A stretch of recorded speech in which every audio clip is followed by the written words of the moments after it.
साथियों नमस्कार। मैं एक बार फिर हाजिर हूँ सभी पशुपालक भाई किसान भाइयों के लिए एक वीडियो लेकर के, जिसमें पशुओं को होने वाले कीड़े की समस्या के बारे में बताया जाएगा।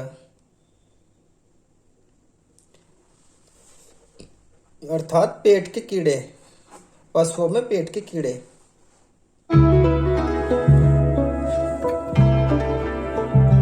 अक्सर लोगों के सवाल होते हैं कि डॉक्टर साहब, गाय भैंस और बकरी के पेट में कीड़े की जो समस्या है वो क्यों आती है, कैसे आती है, इससे क्या नुकसान है। तो पशुपालक भाइयों को मैं बताना चाहता हूं, पशुओं में पेट के कीड़े एक बड़ी समस्या होती है, जिसे डिवॉर्मिंग बोलते हैं। डिवॉर्मिंग अर्थात इसका मतलब होता है कृमिनाशक। अच्छा, यह है डिवॉर्मिंग की समस्या पशुपालकों को भारी नुकसान पहुंचाती है। जब पशुपालक के पशु को संक्रमित कर देती है तो इससे पशुपालक को भारी आर्थिक हानि का सामना करना पड़ता है और भारी नुकसान हो जाता है। अब बात करते हैं कि यह समस्या कैसे आती है। कैसे आती है ये समस्या? सभी पशुपालक भाई हमेशा पूछते रहते हैं कि ये समस्या कैसे हमारे जानवरों में आई। हमें तो पशु के अंदर पता भी नहीं लग रहा कि कीड़े हैं भी या नहीं। तो मैं उन्हें बताना चाहता हूँ कि ये समस्या कैसे उत्पन्न होती है और आपके पशु में किस प्रकार से आपके पशु के अंदर परजीवी जाते हैं, कहाँ से जाते हैं और आपके पशु किस प्रकार संक्रमित करते हैं।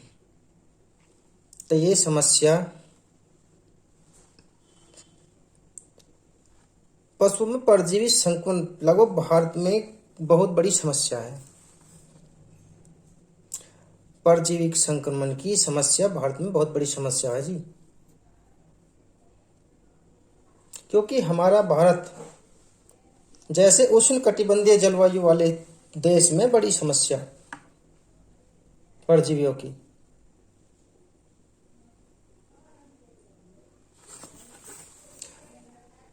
ये परजीवी आते कैसे हैं,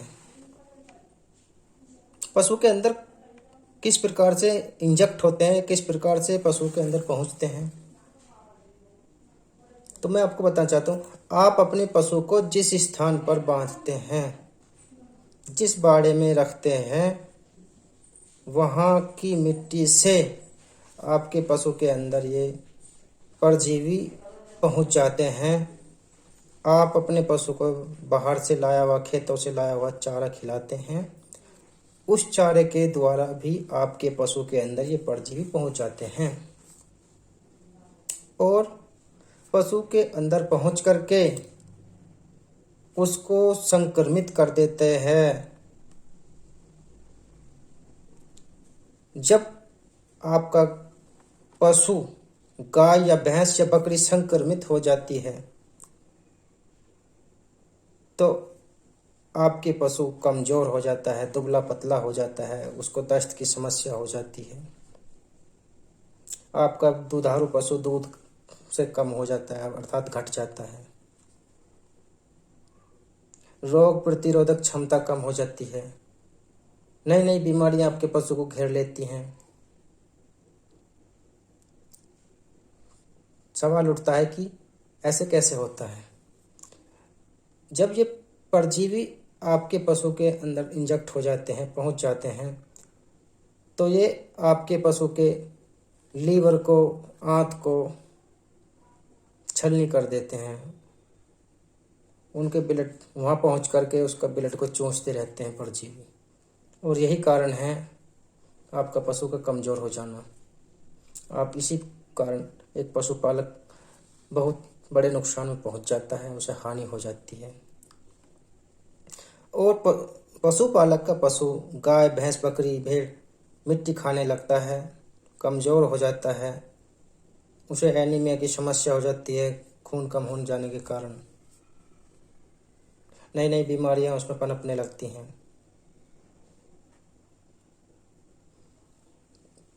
तो सभी पशुपालक भाई पूछते रहते हैं कि ये समस्या किस हम कैसे दूर करें, क्या करना चाहिए जिससे हमारा पशु पेट के कीड़ों का शिकार ना हो। मैं बताना चाहता हूँ कि आपके पशु या प्रत्येक पशु के अंदर 3 टाइप के कृमि पाए जाते हैं। एक फीता कृमि होते हैं, टेपवर्म, एक गोल कृमि होते हैं।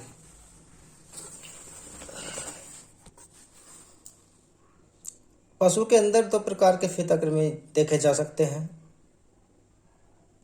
फीता कृमि कीड़े और एक होते हैं गोल कृमि कीड़े। ये क्या काम करते हैं, जैसे ही आपके पशु के अंदर ये मिलते हैं तो ये आपके पशु की आंत और लीवर पेट को खराब कर देते हैं।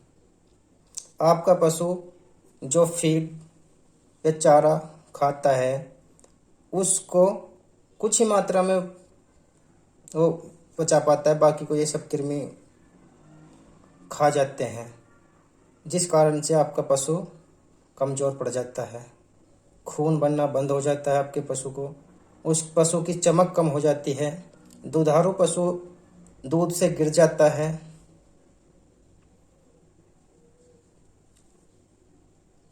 वो चमक आपके पशु में नहीं रह पाती,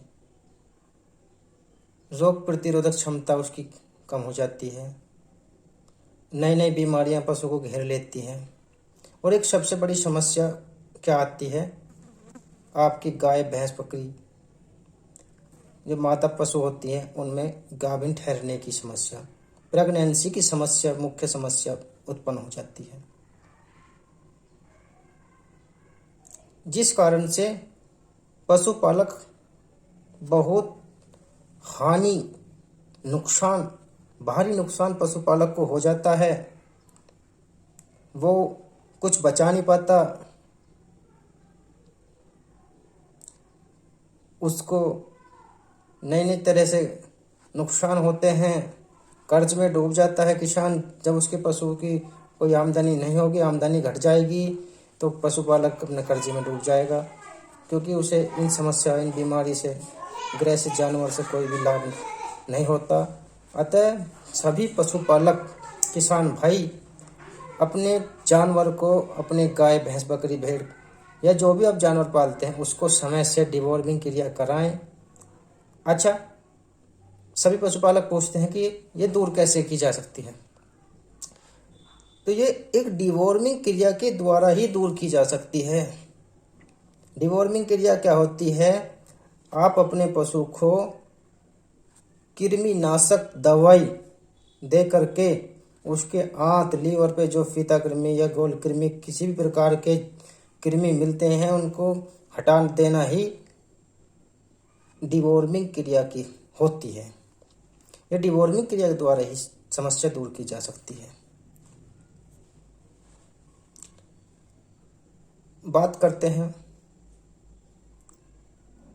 ये कब कब देनी चाहिए, कब नहीं देनी चाहिए, पशु को कृमिनाशक दवाई किस रूप में देनी चाहिए, किस समस्या से बचने के लिए देनी चाहिए। यदि आपके पशु के अंदर पशु चिकित्सक ने नोटिस कर दिया, उसकी हिस्ट्री जान करके कि आपका पशु के अंदर कीड़े हैं, तो आपका पशु को ये सारी समस्याएं आती हैं, कमजोरी, मिट्टी खाना, दूध गिर जाना, दूध घट जाना, पशु की चमक कम हो जाना, पशु कमजोर हो जाता है, माता पशु गर्भ नहीं ठहरा सकता, बहुत बड़ी समस्या उसमें आ जाती है। अतः बाजार में विभिन्न प्रकार की कृमिनाशक दवाइयाँ उपलब्ध हैं, जिसे आप अपने पशु को हर 3 माह पर दे सकते हैं। इससे आपके पशु स्वस्थ और अच्छा हो जाएगा, पेट के कीड़ों की समस्या दूर हो जाएगी और आपका पशु आमदनी देने लगेगा। आपके पशु से आपकी